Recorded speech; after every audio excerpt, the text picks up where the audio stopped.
All right, I think we're going to get started. My name is, hello everyone, my name is Jennifer McGill. I'm the Executive Director of Pier Labs, and I'll be your moderator today. Welcome to the first AspireAtlantic webinar in our two-part series that will take place this month. We'll speak about that a little bit more later. Today, we will share our findings on how sector-based workforce models enable employment pathways and sector growth. We begin today's webinar with a land acknowledgement, recognizing we are hosting this event in Mi'kma'ki, the ancestral and unceded territory of the Mi'kmaq people. We are all treaty people. We recognize that African Nova Scotians are distinct peoples whose histories, legacies, and contributions have enriched Mi'kma'ki, known as Nova Scotia, for over 400 years. We are committed to the principles of IDEA and to breaking down systemic barriers in ways that promote equity, well-being, and a sense of belonging for all. I'd also like to begin by acknowledging our funders. Future Skills Center has been our key and primary funder, supported as well by the Nova Scotia Labour Skills and Immigration Department. With your investment, this demonstration project and program would not be possible. Also, a big thank you to MDRC, who are the originators of the model and have been supporting us along the journey through the design and implementation phases of this work. AspireAtlantic is a skill development initiative that has demonstrated early success and potential for wider impact in the employment sector. In this session, we will share our learnings and insights gathered from the implementation and evaluation of the AspireAtlantic program, hear from our partners about their experience with AspireAtlantic's sector-based programming and advancement-focused approach. A discussion as well on the potential for scaling of the AspireAtlantic model into the employment system and ecosystem. Today, the agenda today will focus on an introduction to our project team, followed by an overview of the AspireAtlantic program presented by our Pier Labs team. Then we will have a panel introduction and discussion to learn from those that we have partnered with, and then open it up for some questions and answers and close from there. A little bit of housekeeping before we begin. The webinar is being recorded and will be sent out to all those that have registered to attend the webinar. We invite you to use the question and answer, even to introduce yourselves as well, and who's here. Add any comments, but please do start recording your questions and answers through the function in the bottom of your screen where the two speaker icons are. And we will have somebody pulling those questions and for the Q&A section. So first, I'd like to introduce our Pier Labs team.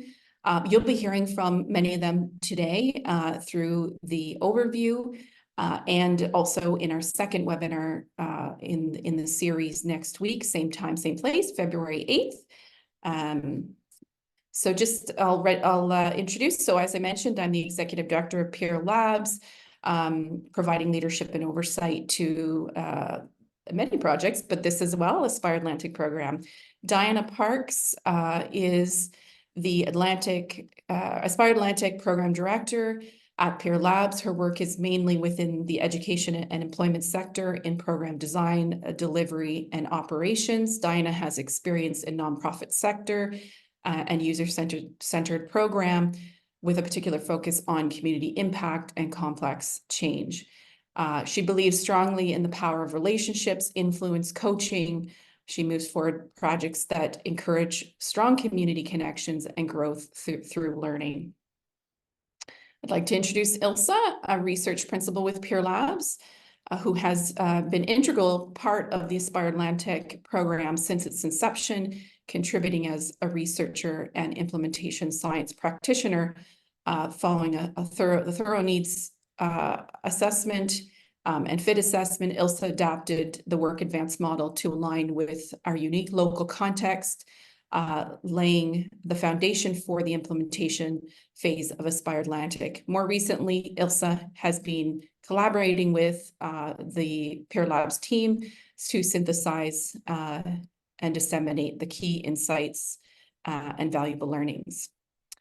Jocelyn is passionate about finding evidence-based solutions to organizational problems. She joined the AspireAtlantic team as a researcher weeks before our graduation ceremonies last year, and has been an enthusiastic member of our team ever since. She has given invaluable insights to understand the impact of this program. Jocelyn is currently working on her PhD in industrial organizational psychology and has previous experience working in healthcare, private, nonprofit, and government sectors to enhance the lives of workers while improving business outcomes. So you'll now hear from Ilse and Jocelyn, who will provide an overview of the AspireAtlantic program. I'll pass it over to Ilse for that. Thank you, Jen.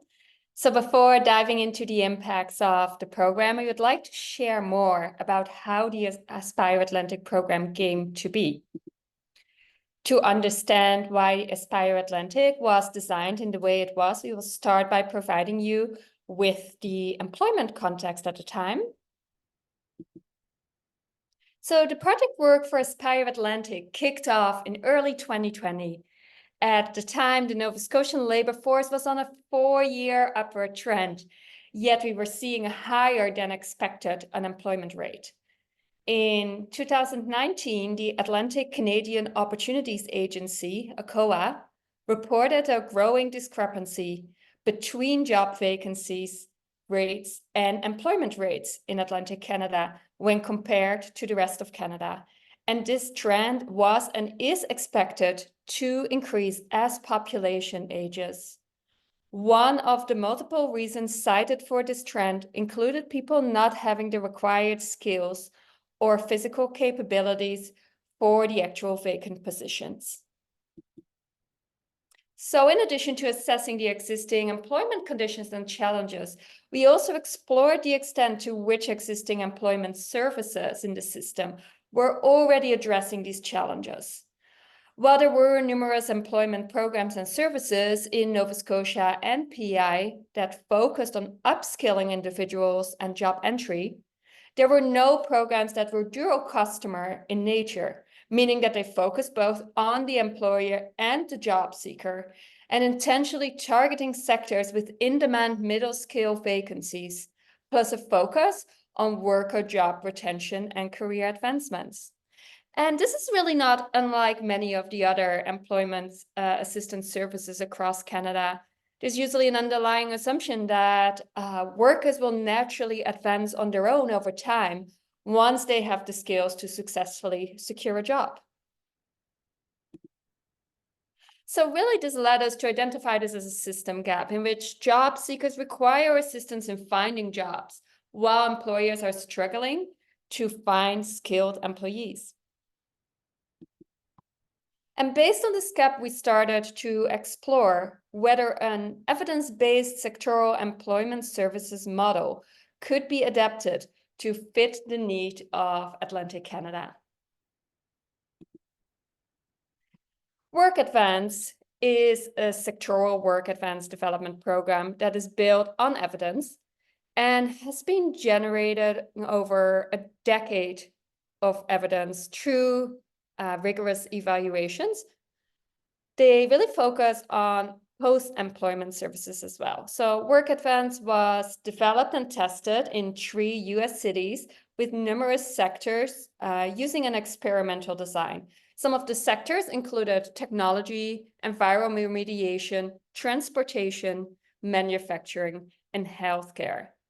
The primary goal of Work Advance is focused on upward mobility by moving unemployed and underemployed individuals in sectors with good quality jobs.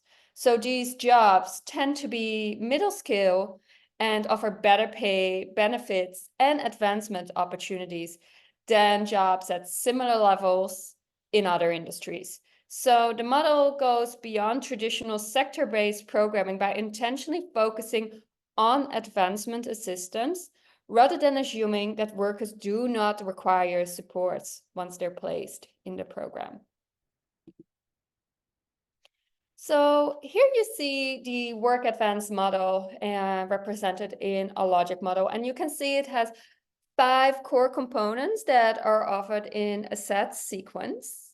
So the intensive screening component is based on criteria that closely align with employers' requirements for the identified jobs and is intended to ensure that participants who complete the program are likely to be able to optimize the program benefits.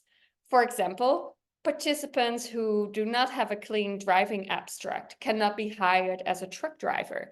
And so they would not benefit from truck driving training programs and would therefore not be accepted into the program. Then there is pre-employment and career readiness services. So we're really moving from left to right here. And they're also sector specific and are intended to both provide an overview of the sector and career readiness training to prepare participants of what to expect. These services are variable and could comprise anything from mock interviews with employers, guest speakers from the sector, and workplace site visits.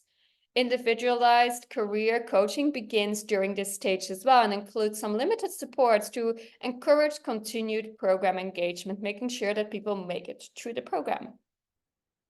The occupational skills training is what is next, and it's the component within the model that is intended to provide participants with a credential that will give them an advantage over other job candidates.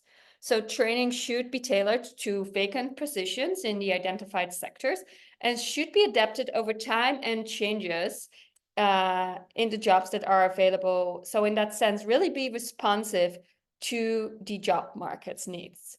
Some service providers worked with training providers to deliver these skills trainings, while others developed and delivered their own in-house training. Job development and placement services are intended to facilitate participant entry into positions for which they have been trained. And often when we talk about job placements, it's almost like it's a guaranteed position. Oftentimes we see wage subsidies there. But this component here does not necessitate the use of wage subsidies, nor does it require employers to commit vacant positions of work advance candidate. As part of the model, it's imperative that program staff build and maintain strong relationship with employers who have vacancies and can match program participants with the new skill set, really relying on the skills that were built through the training rather than on set placements. My apologies. The last component of the model focuses on providing substantial post-employment retention and advancement services. So this stage primarily focuses on individual coaching for participants to help identify and pursue next steps, such as job opportunities, additional training, whatever makes that someone can advance their career, and to really also support in navigating life situations that might present as a barrier to career retention and advancement. So with this being the model, what did we actually learn about the model? As I mentioned, the program was evaluated. And so what does this evaluations taught us? Continuous evaluations of the work advance model showed increased credential attainment, long-term employment, and earnings for specific providers and subgroups. Inspired by Pier, and this really just inspired us to really adapt this model to our needs here in Nova Scotia. So diving a little bit more into those findings. only 20% of interested applicants were actually admitted into the program. So unlike most other employment programs that only have basic eligibility requirements, such as an income threshold, interested candidates were also assessed for their interest and commitment to a particular sector, their ability to work in that sector, and their motivation to complete the training, which resulted in 1 out of 5 of interested individuals being admitted into the program. Figuring out how to implement the model took Work Advanced service providers over 18 months. So this sector-based model is quite demanding and requires service providers to maintain strong ongoing relationships with participants, employers, and other sector representatives and training partners. Career readiness activities were similar across service providers. So these activities typically provided introductory overview of the sector, how to get a job in the sector, including sectoral norms and employer expectations related to resumes, cover letters, job searches, job interviews, all those things. Service providers worked with employer partners to integrate their ideas into this component. So it was very much responded to that market need. When it came to the length of the occupational skills training offered, it ranged from 2 to 32 weeks. And participants went through cycles together in a cohort.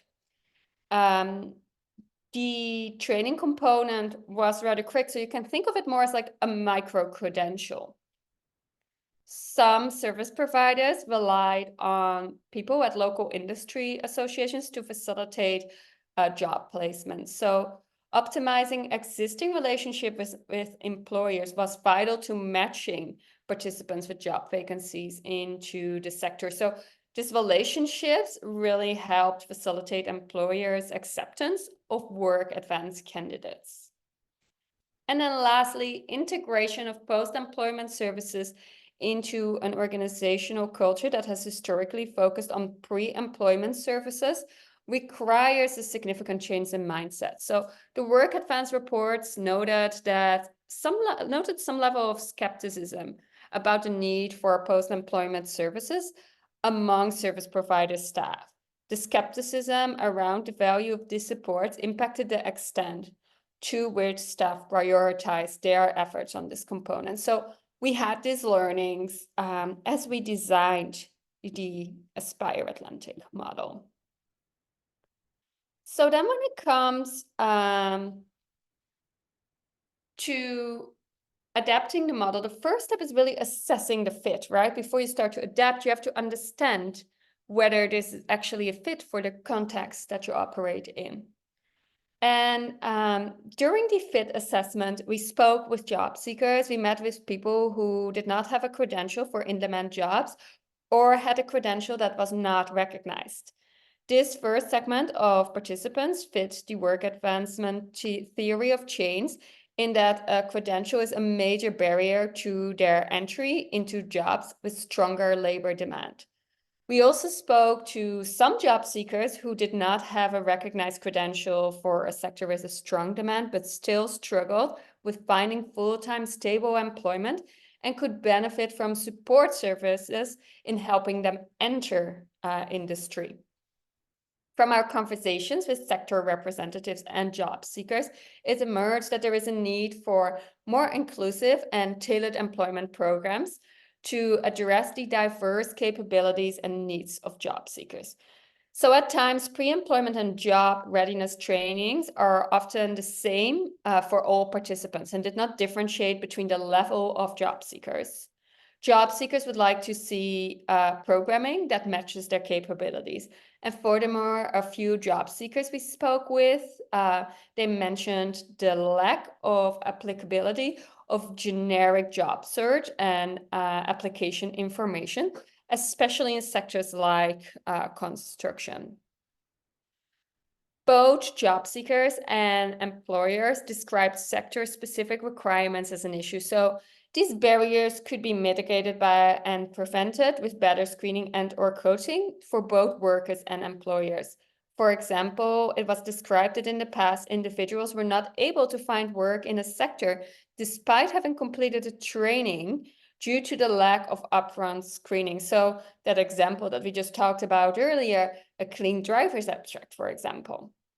Screening for participant motivation and interest in the sector was part of the value that the work advance model could provide to employers. Job seekers also noted that they would want to know more about what a typical workday would entail in a sector-specific job before committing to an intensive training program. So this is the kind of information that needs to be integrated in recruitment strategies to attract participants that are actually good fit for the sector. And job seekers describe facing barriers such as sexism, racism, and ageism. And this can trap people at times in survival jobs that might sustain their household, but also hinders them in pursuing other opportunities. So keeping that in mind as we designed a program that could fit for Atlantic Canada. So similar to Work Advance, the overarching goal of AspireAtlantic is to move job seekers into middle skills jobs with advancement opportunity. But at the same time, also with a focus on increasing diversity of underrepresented groups, including women, new immigrants, and Black, Indigenous, and people of color. A number of adaptations were made to fit the local context. So targeting underrepresented groups is one adaptation. Our preliminary findings from job seekers have also highlighted barriers such as sexism and having limited Canadian experience in securing stable employment. So the chosen sectors, and more on that later, actually also highlighted a desire to increase diversity within their workforce. So hence why that adaptation was made. And while the original Work Advance model had SPOs provide the skills training, our model really relies on sectoral organizations to provide that skills training. The value of having sector validated training is to ensure that a credential is in demand and is recognized by local employers. This was also based on the existing workforce development strengths of the identified sectors. And then lastly, retention and advancement was not only focused on providing coaching to the AspireAtlantic participants, but also focused on providing HR support to businesses. Because the economy in Nova Scotia is characterized by small and medium enterprises, sector representatives highlighted to us that there is a lack of HR capacity. And this limitation negatively impacts employers' effort to diversify workforce and cultivate a work culture that satisfies the demands of today's workforce. So a little more about the sector. So the sector fit for AspireAtlantic was determined based on the following 5 criteria. The sectors needed to have jobs that pay trained workers more than those without training. A large number of vacant middle-skill jobs that require a credential, entry-level jobs with clear advancement pathways, skills that can be gained from short-term training, and a sector growth in the local economy.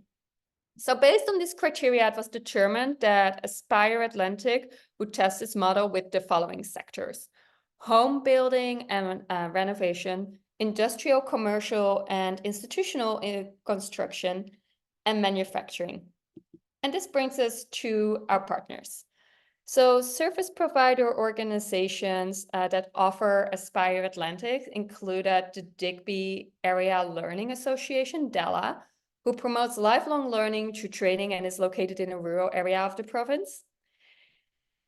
Immigration Services Association of Nova Scotia, iSense. It's the largest immigrant serving agency in Atlantic Canada, and they provide programs and services to newcomers and are based out of Halifax.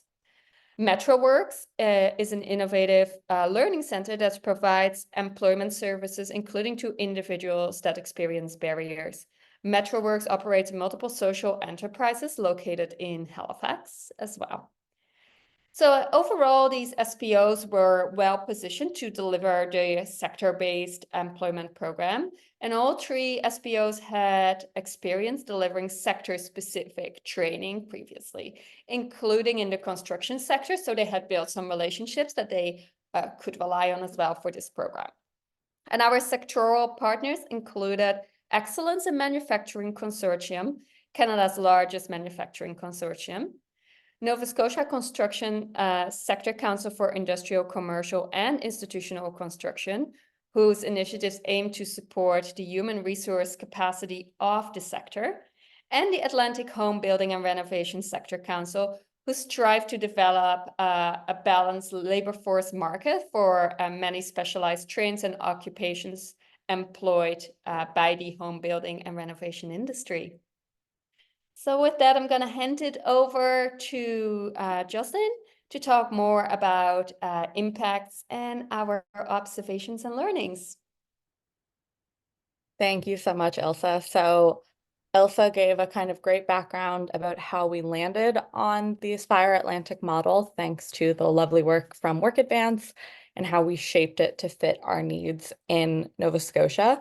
I'm going to be kind of showing you what we learned from doing that and what our program was able to accomplish in the about 2 years that it was running. So as we talked about in the beginning, there's a clear need from job seekers that they're unable to find employment despite the fact that there is a need cited by employers. And in interviews with participants, we kind of confirmed that with them. So at the point mid-program, when we asked them why they joined AspireAtlantic and what they were hoping to get out of the program, they were focused on finding employment pretty much unanimously. That did change, though, as we hoped, when we chatted with them after graduation. So 2 months after graduation, we found that most of the participants were focused on advancement. There were some who were still focused on finding employment, but a lot were in a phase where they were looking at developing themselves and their career. And then when we move 6 months after graduation, we still see that focus on advancement, but we also see that our job seekers have reached a spot of security in their careers that they're able to focus on further development and personal goals. So things like starting a business or focusing on getting their permanent residency. And some further evidence of our achievements. So over the 15 months that we ran AspireAtlantic, we were able to host 8 different cohorts. We had 4 in manufacturing, 3 in ICI construction, and then, or 2 in ICI construction and 2 in home construction as well. And we had an amazing completion rate that we're so proud of with AspireAtlantic, where we had 97 job seekers begin the program and 88 were able to graduate thanks to the support they received from their amazing case managers and advancement coaches. And as you saw from that last slide, we're seeing promising signs of progress for graduates. So they're not only just attaching to jobs in these sectors, but they're also able to advance. And we're seeing that both from their own reports of advancement. We've had at least 5 people tell us they've advanced in their companies, but we also spoke with employers who report that if they haven't already seen their new hires advancing, it's something they can see for them in the near future. And we hear from our job seekers, employers, as well as the AspireAtlantic staff that the job seekers who graduate from our program are more prepared, not just for the job search, but also the careers that they have ahead of them. So they understand things like workplace norms better, they know more about rules and regulations in Nova Scotian workplaces, and they have the skills and support that they need for success. And this is all shown further through some testimonials of the program that we received. So one AspireAtlantic participant said the program helped them get a job and helped them with the work actually within the job. It gave them the opportunity to understand the Nova Scotian employment ecosystem and to prepare for interviews. They felt that they did some relearning, but it really helped them have a mindset shift. And when we spoke with an employer, they said that employers do see the benefit of the program. So this was a manager at a nationwide company, and they talked to us about the fact that their counterparts across the country were wishing that they had a similar program that they could utilize to help their HR capacity. And a big part of that is the fact that this went beyond what we commonly see in our system to offer more. So The wraparound supports were one of the biggest parts of our program. They went, quote unquote, out of scope and really helped with some unique cases and gave people the supports that they needed to succeed. And they might not have otherwise been able to keep a job. So the quote that you see on the right here is someone who had some childcare and schooling issues with their child, and they were able to work with AspireAtlantic staff to get a recommendation for an alternative education program.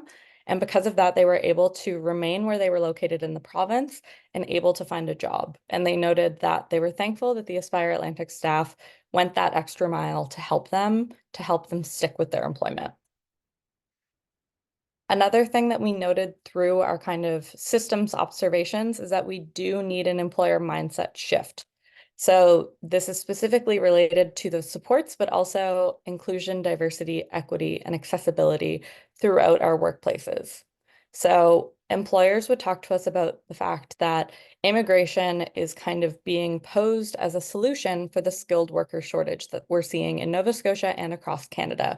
But there's not necessarily a bridge program available for people to help them prepare workers to safely and effectively work in Canadian workplaces.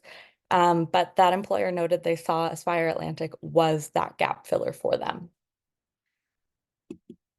So to wrap things up, we found that the system demonstrates that an ecosystem approach works. So relationships with program staff enable job seekers to better navigate their personal and employment challenges, which helps them build the confidence that they need to succeed, not just in finding a job, but in maintaining employment. We also found that this helped to increase collaboration and partnership that connected program staff in a way that could help them be proactive, responsive, and flexible to people's unique needs. And it also built our capacity to help people efficiently attract and gain access to a pool of successful workers that really helped diminish that skilled worker crisis we're all kind of facing right now. So just to summarize things, we see that there are ecosystem benefits to providing holistic training and supports to job seekers that helps them build connections to the labor market they might not otherwise have. We see that AspireAtlantic helped people find jobs with advancement opportunities. So people were given the freedom and the opportunity to find jobs that aren't just survival roles, but also provide meaning for them. And we also felt that employers recognized that AspireAtlantic gave them a potentially strong pool of candidates for their sector, as we were able to give people realistic job previews and then the skills and aptitudes they needed to succeed in their work. So I'm going to pass it over to Jen now, who's going to lead a panel discussion with our amazing team who've been working on this project with us. Thank you, Jocelyn and Ilse, for that overview. We're now going to move, as Jocelyn said, to a panel discussion with representatives from our partner organizations and an employer of an AspireAtlantic participant. So I'd like to introduce our amazing panelists who you'll hear a little bit more from. Ian Coolin is the Director of Production at Innovacy. Ian has been working in Nova Scotia manufacturing companies for 11 years. It's a firm that believes in continuous improvement and lifelong, or he is a firm believer in continuous improvement and lifelong learning. He recently completed a certificate in inclusive leadership presented by the Association of Industry Sector Councils. I'd also like to introduce Lenny Zapia, who was an advancement coach from EMC. Lenny is currently in that role and continues in that role with EMC and has spent the last 13 years fostering positive work culture and instituting learning or lean manufacturing principles in the workplace. Lenny previously ran a family pizza shop for 15 years, so brings lots of diversity. And for the last 26 has been a minor sport hockey or minor sport coach, where he shows gratitude for his mentors and learns from the athletes he works with. Olive Ozemina is the Director of Language and Labor Market Programs at Immigration Services Association of Nova Scotia. Olive has worked in the settlement and immigration services sector for about 8 years in different capacities. Olive was born and raised in Nigeria and has lived in the United States and Canada while completing her post-secondary schooling, including a master's degree in human resource development and an MBA. Olive has provided leadership in areas of program development and delivery, project management, operations management, enterprise risk management, CRM, implementation, change management, and grant proposal. She is also experienced in team development and communication with critical stakeholders. Olive combines critical thinking with an innovative spirit, especially on issues around immigration and the settlement services. So welcome to our panelists. We're so excited, quite a diverse group of folks. And we really appreciate you joining us today. I'm going to just invite each of you to introduce yourselves. I've given a bit of a formal bio, but share a little bit about yourself and your organization and how and why you were involved in AspireAtlantic. Maybe we'll just start with Ian. Sure. So as Jennifer said, my name is Ian Coolin. I'm the Director of Production here at Nova Sea Marine Systems Canada. And our stock and trade is enabling the sustainable use of ocean and freshwater ecosystems by providing underwater data, technology, information, and insights.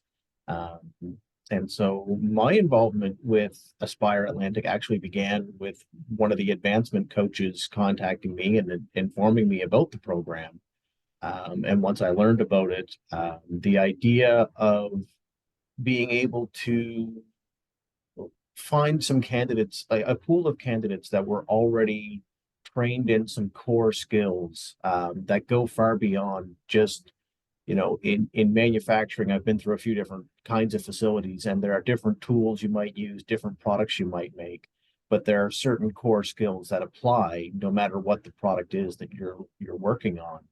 And when we discussed what the program was that the EMC was providing for the candidates, it was everything that I wanted to put my current employees through as well. So it was very attractive to me immediately. And as soon as we ended up with an opportunity and posting, we were able to bring the candidate through our normal hiring process. And I have to say, it's been a very, very successful introduction. I'm more in the camp of those who see the potential for advancement. The advancement hasn't happened yet, but definitely when I look at how this person is performing in the workplace, they're enthusiastic, they're dedicated, they have the mindset that we need to have to succeed in manufacturing. So it's been a very, very positive experience for me as an employer. Thank you, Ian. Lenny, could I ask for you to share with us? Sounds good. Hello, everyone. How are you today? Hope everybody's doing well. My name is Lenny Zappia. I'm with Excellence in Manufacturing Consortium.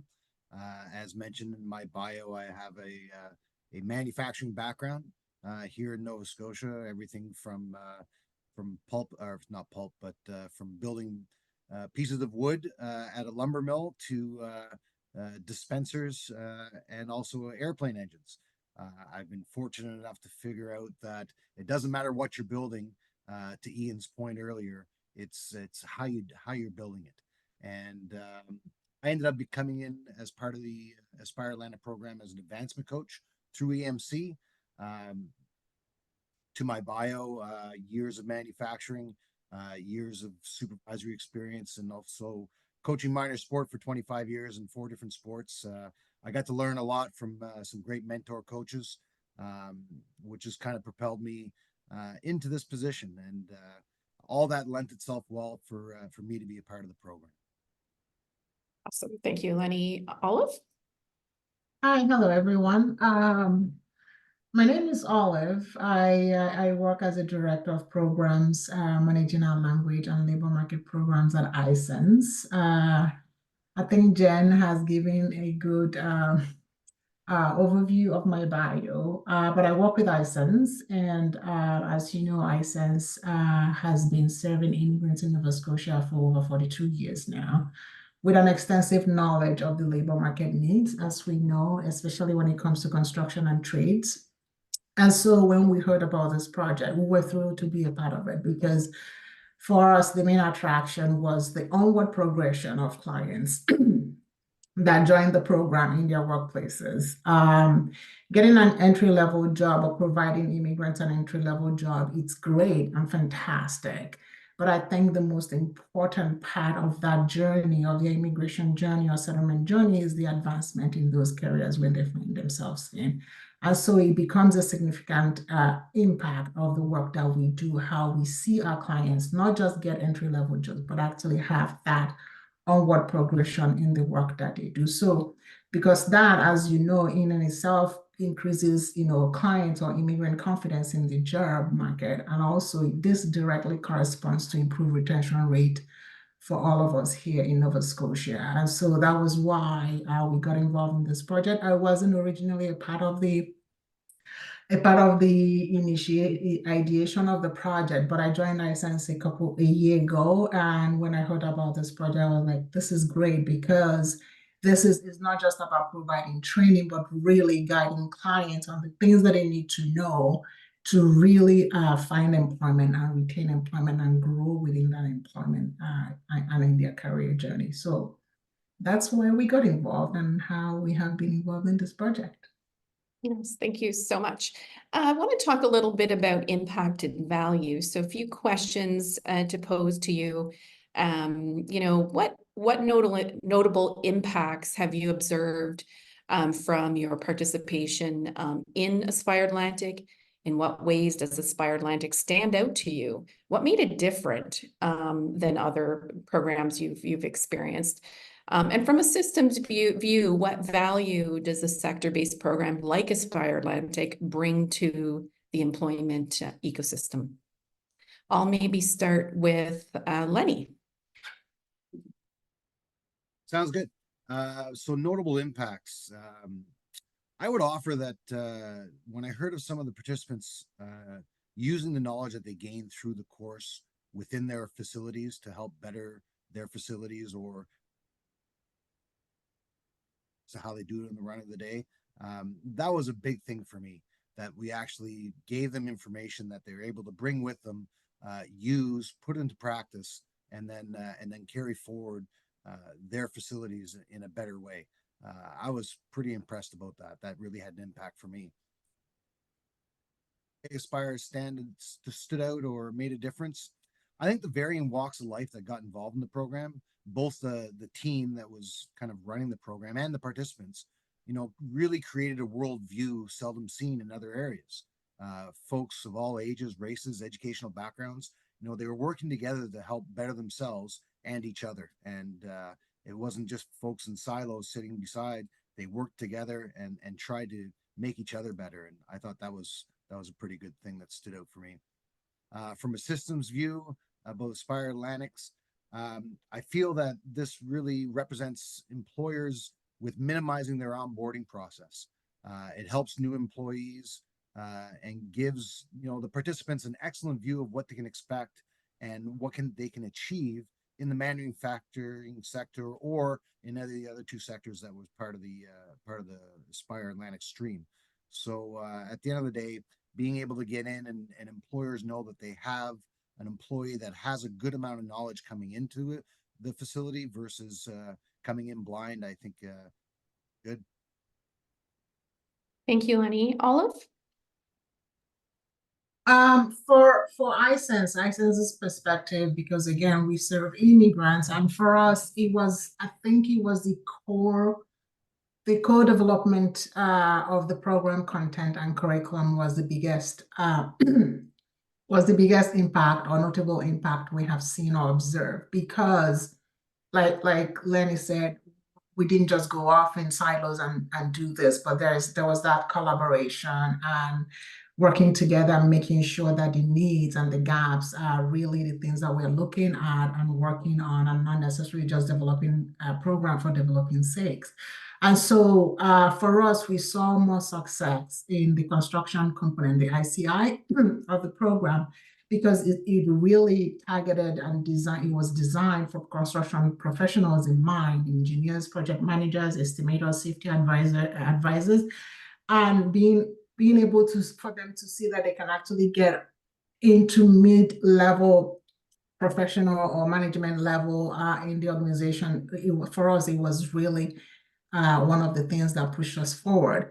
And in a way that the project stood out for us is really, again, the partnership with the sector council to provide our technical training, the job development, the work sites, having industry subject matter experts as guest speakers, coming in to share their career stories and know-how tips for going and advancing. It meant a whole world of difference for the clients, because that unofficial mentorship, like kind of component of the project, was instrumental to the success of the project for our client, because most of them have the technical skills outside of Canada. They can bring it in, but it's not quite tailored to the ecosystem that we have here. So having someone walk them through that process, showing them or letting them know the intricacies of working in this sector here in Canada really helped. And so it's really that one-on-one meeting, the job fair attendance. Clients could reach out to both case managers and the advancement career coaches really was helpful. That coaching and counseling and advice is really what a lot of immigrants are looking for in some of these sector-specific programs. And in terms of systems view, again, collaboration and partnership, sector enablers, working together with talent supply partner pipeline. There's no cohesion better than that, because you're letting us know where the needs are. We are, developing programs, and with the talent pipeline, we are able to kind of combine all of that. So again, the sector council was very magnificent in this aspect of the project. And then targeted skills development. iSense has a lot of sector-specific programs, and this is one of those that really points to the impact or the powerful impact a program like this, gives the sector. It does propel employability skills for clients.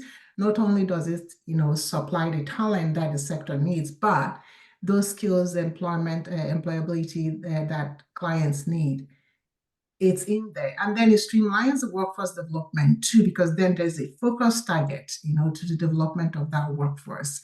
And overall economic growth and impact, right? A well-trained and skilled workforce contributes very, very significantly to the economic growth of Nova Scotia.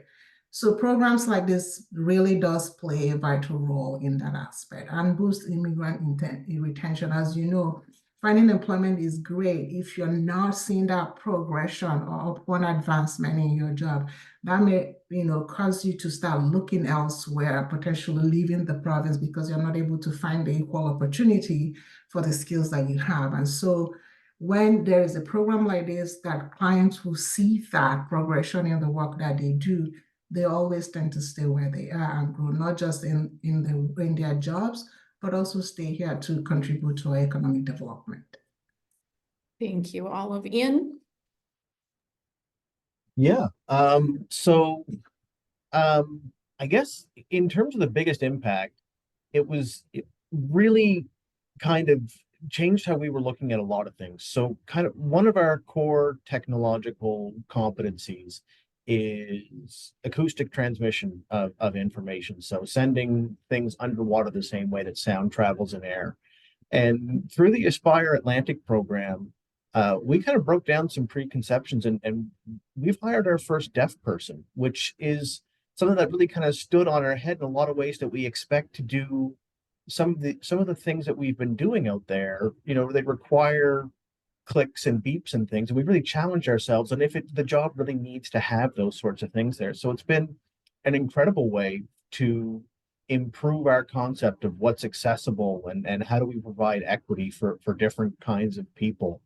And it also helps that the person that we've hired punches way above their experience level in how we would normally expect a person to do.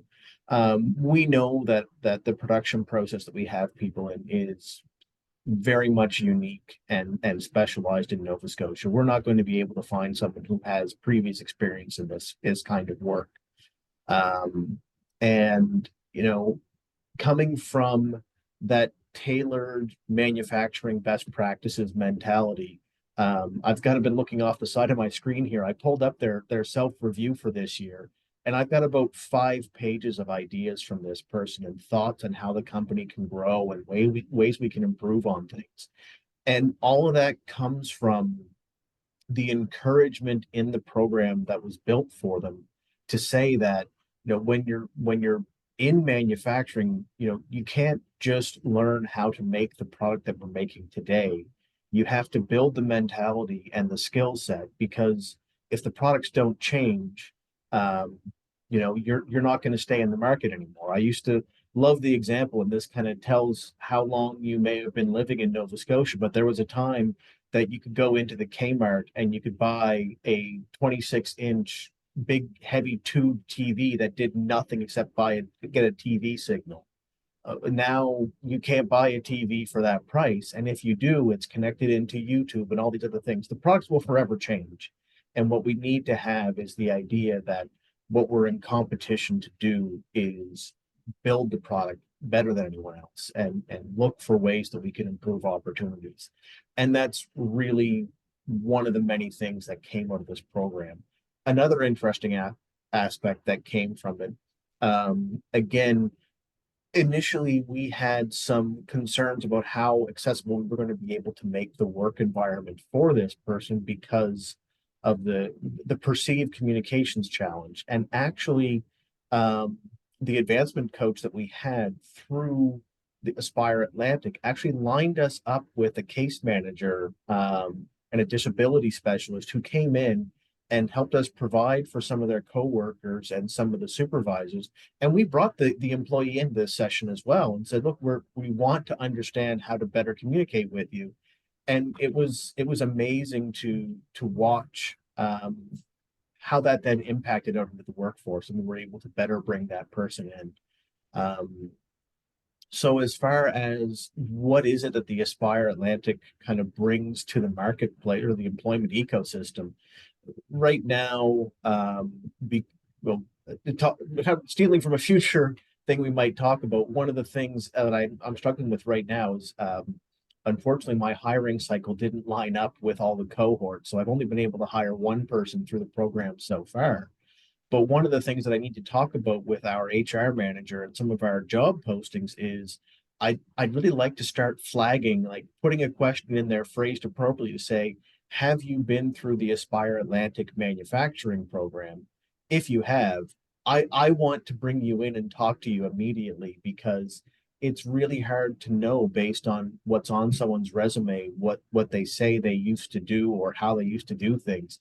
In particular, with an international applicant, there's no way I'm going to contact a factory in the Philippines to say, did this person really do this work? It's not effective. But I know that if they came through this program, they've got the background that I need them to have to succeed, no matter which of our production lines they're working in. Thank you. Very, very amazing inputs there. We're getting close to our time for the end of the webinar, I see. So I'm going to do one more quick speed round with each of you. Just asking you to share your insights of how it might have, and Ian, I think I'll start with you because you've already talked about how it's changed some of your practices in your organization. And I'll add to that, looking forward, what do you see as the legacy of this type of program in creating sort of long-term sustained change? I'll start with you, Ian, because I feel like you're halfway through that bit of question. Yeah, sorry, it kind of opens up a floodgate. I'm kind of passionate about this All stuff. good. And I just kind of go wide open throttle on it. So I would guess kind of the legacy that I see going forward is, like I already said, if I find a way to better filter through candidates to see that they've been through an AspireAtlantic program, that's going to be a major plus sign on top of someone's resume when I'm looking at them. And I can say, I've only worked in manufacturing, so I can't speak for the construction sector or any of the other forestry sector or the many other sectors. But if the same kind of training is being provided for others, I can see this being very successful.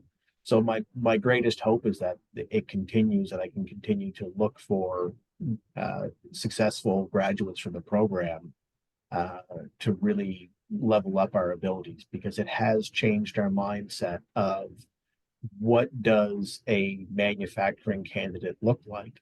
And I can recall earlier in my career having the problem of saying, I want to talk to one mechanical engineer who isn't a bald white man with a beard who wants to work on a motorcycle and is on his weekends, because we were falling into the same stereotype. And I am that guy. So I know that we need to, if we want different ideas, we have to find different voices to bring to the table. So partnering with iSANS, partnering with the Digby area group to bring in people who may not have previously had opportunities to be in manufacturing or are coming into manufacturing with different equity needs. It's a pretty great opportunity, I think, to improve us as employers and to give better opportunities to job seekers.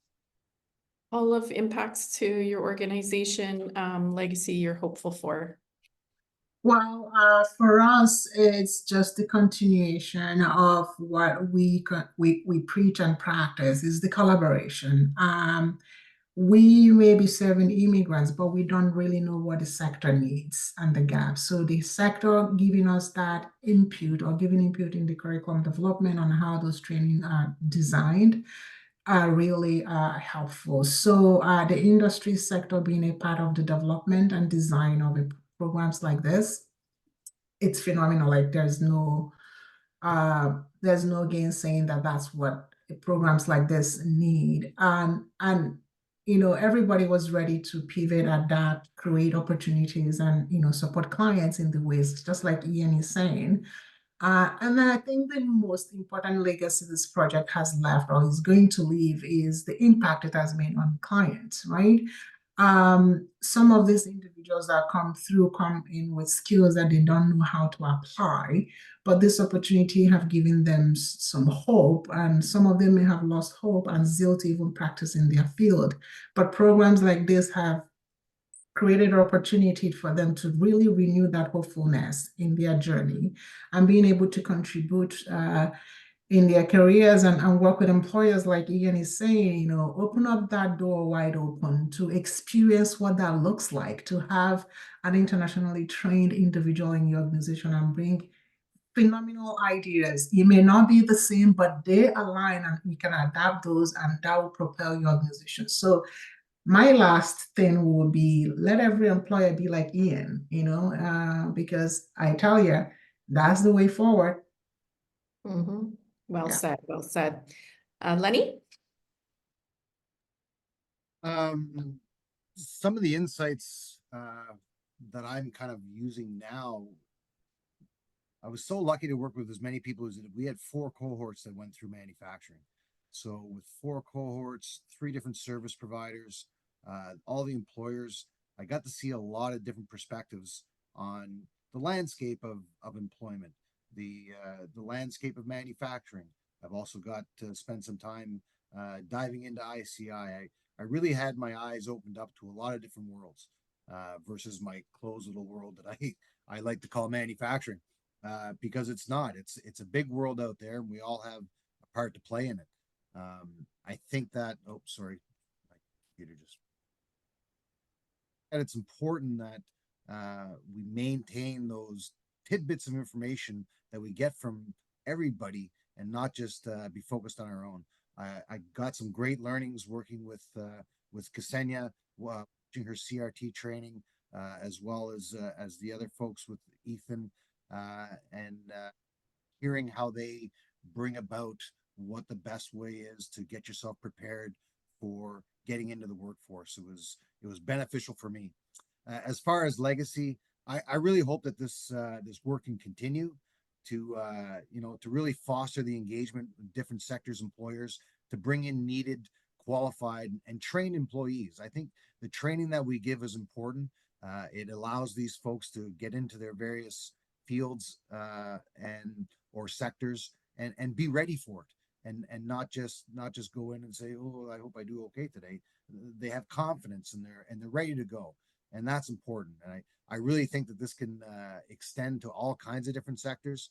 not just the 3 that we worked on as part of this particular project, but it can extend all the way across from also not just entry level or mid, but in the professional level. You could really get information from all the different sectors. What do they need? Like, what are they looking for? When you hear from Ian, these are the people that you want to talk to. What do I need as an employer for my person to have coming in to work in my facility? Well, I think that could be done across a plethora of sectors, and I hope it does. Wow. Thank you all so much as panelists. We really, really appreciate all of your insights. That was phenomenal. For their participants, you'll realize we're a couple minutes over. I will speed close us out. Please do keep putting your questions in the Q&A. We won't have time to answer them, but we will record those questions and we will try to get some of the answers out to participants. Just highlighting here, this, as I mentioned, is the first of a 2-part webinar. Next week, same time, February 8th, we will be looking at scaling practices. So we'll be really diving into how did those relationships in the ecosystem work of AspireAtlantic and sharing those insights to empower job seekers, more on employers. We'll find the more Ians out there, and all this crew. So it really is amazing to see all the sector perspectives, and the partner perspectives. This really is about as well economic growth and prosperity within the region. And I'll just encourage folks too that our next is not out yet, but within the next coming weeks, we will be letting you know. All of this will be in very lengthy reports coming your way, and being made public through what will be a technical report of the full evaluation of the program, as well as a toolkit to help practitioners around scaling. How do you scale this into the ecosystem? And then we'll just close up really quick. We want your feedback on this session. We're doing another one next week. We like to be nimble, so let's learn. My big takeaway, leave a little bit more space for Q&As, but we'll get some of those answers out to folks as we committed to and promised. So please do that evaluation. And just thank you across the board. There's a lot of logos here, and it is all of their willingness when we started this 3.5 years ago to say, we're not only ready, we're okay with the uncertainty. And the logos go beyond here. We've only exponentially added to the logos when we have employers connected and when we have, people connected that are seeing the impacts of this program. So just a big thank you to everyone. It's definitely taken a village to get here, and I think it's been amazing results. So thank you all for joining. We appreciate all our panelists and the team who presented today. Thank you. Thank you, everyone. Bye-bye. Thanks. Bye, folks.